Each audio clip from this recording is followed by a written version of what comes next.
sahabat-sahabat sedharma yang berbahagia. Namo Sang Hyang Adi Budaya, Namo Buddhaya. Pertama-tama izinkanlah saya menyampaikan selamat tahun baru 2021. Semoga di tahun baru ini kita semua semakin sehat ya, semakin bahagia tentunya, dan sukses lah ya. Setiap orang di tahun baru selalu mengharapkan agar kehidupannya di tahun baru ini menjadi lebih baik ketimbang tahun-tahun sebelumnya tentu ya. Itu yang menjadi harapan kita bersama. Apalagi tahun baru ini adalah tahun baru kerbau ya, kerbau emas. Ya, kerbau itu lambang binatang yang pekerja keras ya. Tentu setelah tikus yang katanya itu bersembunyi bisa masuk ke dalam ruangan-ruangan kecil gitu ya. Nah, mungkin juga itu melambangkan bahwa kita di tahun lalu itu harus banyak diam di rumah, nggak keluar seperti itu. Nah, saatnya lah di tahun baru ini, tahun 2021 ini kita mengisi kehidupan kita jauh lebih bersemangat lagi ya. Itu yang ingin saya bawakan tema pada kesempatan hari ini. Tema yang ingin saya bawakan adalah bagaimana kita mengisi kehidupan tahun baru kita ini dengan penuh semangat ya. Tahun baru, semangat baru, seperti itu ya. Bapak Ibu, sahabat-sahabat sedharma yang berbahagia, saya ingin mengutip satu sabda Buddha di dalam Dhammapada 112. Buddha mengatakan bahwa daripada kita hidup 100 tahun tetapi malas dan tidak bersemangat, adalah lebih baik, kata Buddha, kehidupan 1 hari orang yang berjuang dengan penuh semangat. Jadi ada satu perbandingan yang cukup ekstrim, di mana ada satu orang yang usianya 100 tahun, panjang sekali, tentu kita juga berharap kita bisa berusia sepanjang itu ya, tetapi malas-malasan, tidak bersemangat. Lebih baik, kata Buddha, 1 hari tapi kita hidupnya penuh semangat. Nah, ini penting sekali Bapak Ibu, kita meneladani apa yang Buddha sampaikan kepada kita ini, bahwa kita dalam mengisi kehidupan kita sehari-hari ini harus juga bersemangat ya. Walaupun kondisi masih dalam kondisi pandemi, masih banyak hal-hal yang kurang menyenangkan bagi kita, tapi life must goes on gitu ya. Hidup harus tetap jalan gitu kan. Dan kita harus mengisi kehidupan kita itu tentu dengan penuh semangat.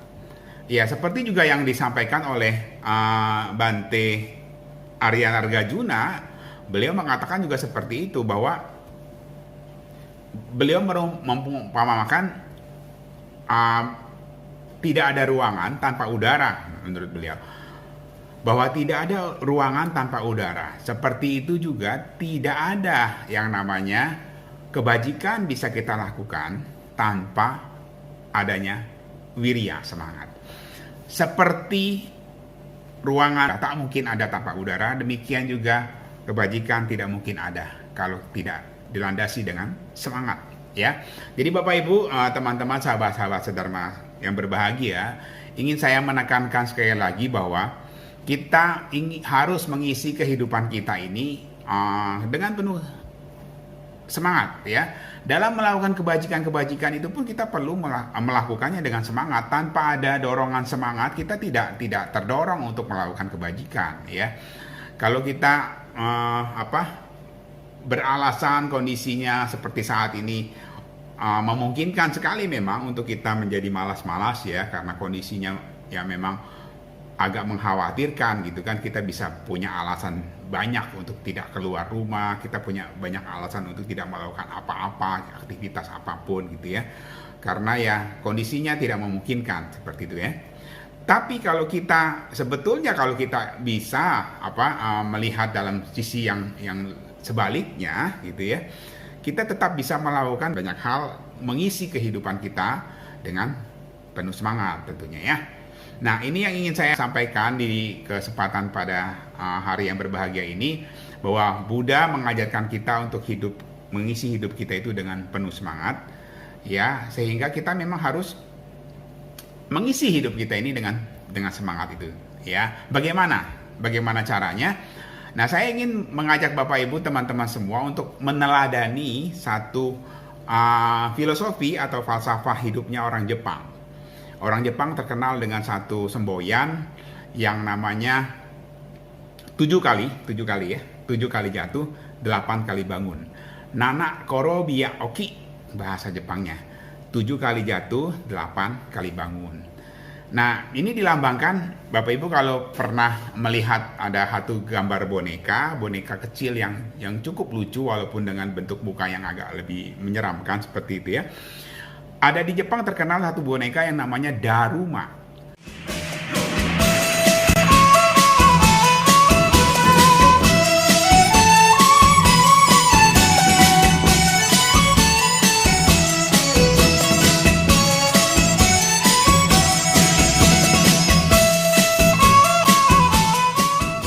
Daruma ini katanya diambil dari kata Bodhidharma. Jadi Bodhidharma itu dalam bahasa Jepang Daruma, seperti itu ya.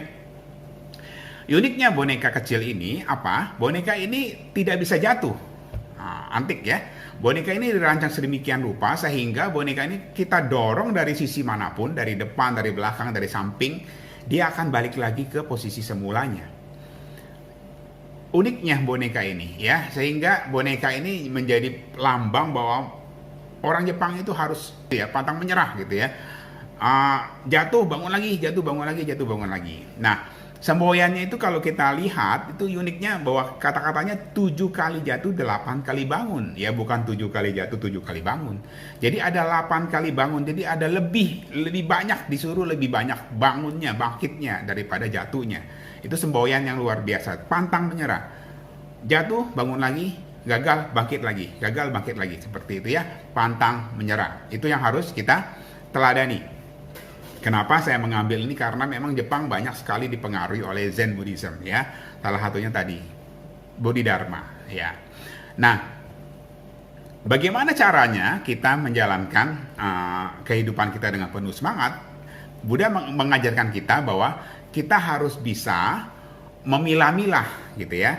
Nah, ada 4 hal. Yang pertama adalah hal-hal yang tidak baik, yang kurang baik, yang pernah kita lakukan. Yang sudah pernah kita lakukan, itu hendaknya kita kurangi, kita pelan-pelan kita hapus ya. Jadi kalau ada hal-hal yang tidak baik yang pernah kita lakukan, itu muncul lagi, itu harusnya kita tahan, kita cegah, kita buat agar dia tidak bangkit lagi gitu ya, tidak muncul lagi. Tetapi kalau ada hal-hal yang tidak baik yang baru mau muncul, apa yang perlu kita lakukan adalah kita harus tebas. Kita harus bisa membuat itu tidak muncul. Kita harus usahakan agar benih-benih yang tidak baik itu kita hancurkan sehingga tidak menjadi satu hal yang baru yang membesar gitu ya, membuat akhirnya menyusahkan bagi kehidupan kita. Sebaliknya, kalau ada hal-hal yang baik ya, hal-hal yang baik. Kalau tadi kan hal-hal yang buruk, sekarang hal-hal yang baik yang sudah pernah muncul. Apa yang harus kita lakukan? Yang harus kita lakukan adalah kita pertahankan. Kalau perlu kita buat menjadi lebih baik lagi gitu. Jadi hal-hal yang sudah pernah muncul, yang sudah menjadi kebiasaan kita, tapi itu hal-hal yang baik, itu harus kita pertahankan ya. Kalau perlu kita tingkatkan menjadi lebih baik lagi. Nah, yang terakhir, ada hal-hal yang baik tetapi belum muncul, baru menjadi benih-benih, ini yang harus kita siram, ini yang harus kita pupuk, ini yang harus kita bina gitu ya. Jadi ini justru yang menjadi yang paling penting yang kita lakukan adalah kita membangkitkan benih-benih kebajikan yang baru akan muncul, itu yang harus kita rawat dengan baik. Kita kasih pupuk, kita kasih air, kita kasih sinar matahari gitu ya yang baik, sehingga dia menjadi berkembang, menjadi kebajikan itu menjadi tumbuh besar. Ini yang penting kita lakukan Bapak Ibu. Jadi ada 4 hal tadi ya, seperti kayak kalau kita lihat seperti kotak seperti itu. Yang tidak baik yang sudah pernah muncul harus kita atasi, kita hilangkan, kita hapus. Hal-hal yang tidak baik yang baru mau muncul itu kita usahakan untuk tidak bisa muncul, itu kita cegah, kita babat seperti itu ya. Kalau benih-benih yang tidak baik itu, sebaliknya yang benih-benih yang baik itu yang sudah pernah muncul itu kita harus pertahankan. Kalau perlu kita tingkatkan. Nah, benih-benih yang baru mau muncul, tapi yang baik, benih-benih baik yang baru mau muncul ini harus kita pelihara dengan baik. Kita kasih pupuk, kita sirami, kita kasih matahari gitu ya. Sehingga benih-benih ini tumbuh subur. Ya, itulah yang kemudian nantinya dengan kebajikan-kebajikan yang kita lakukan inilah yang akan membuat kehidupan kita itu makin baik dan makin baik tentunya ya. Nah, kesemuanya itu yang keempat poin tadi itu, untuk melakukan itu dalam bahasa lain disebut daya upaya benar, itu harus dilakukan dengan penuh semangat ya. Selain semangat untuk melakukan kebajikan, juga semangat untuk mengikis yang tidak baik itu ya. Kalau kita tidak diiringi dengan semangat, kadang-kadang kita punya kebiasaan-kebiasaan buruk yang namanya kebiasaan gitu ya, sudah menjadi habit. Itu sulit sekali untuk kita rubah. Nah, untuk kita lawan dengan mengisinya dengan kebiasaan-kebiasaan baru yang baik ini harus dengan semangat, wirya itulah. Ya, harus kita isi dengan semangat. Jadi kalau kita tidak punya semangat seperti tadi saran dari Bante Nargajuna tadi, kalau kita tidak melakukan dengan semangat, tidak ada kebajikan yang bisa kita lakukan ya. Jadi kita harus mengisi kehidupan kita ini dengan penuh semangat. Dengan demikianlah maka kita bisa merubah kehidupan kita yang tadinya mungkin kita menganggap itu kurang baik menjadi jauh lebih baik, karena kita melakukannya dengan cara yang benar, dengan cara yang penuh dengan semangat tadi. Nah, Bapak Ibu, di akhir pertemuan kita ini saya ingin menyampaikan bahwa tidak ada seorang pun yang bisa merubah dirimu.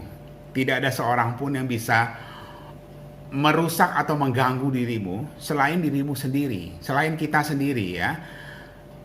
Yang bisa menjaga spirit kita itu, yang bisa menjaga semangat kita itu, tidak ada orang lain, diri kita juga.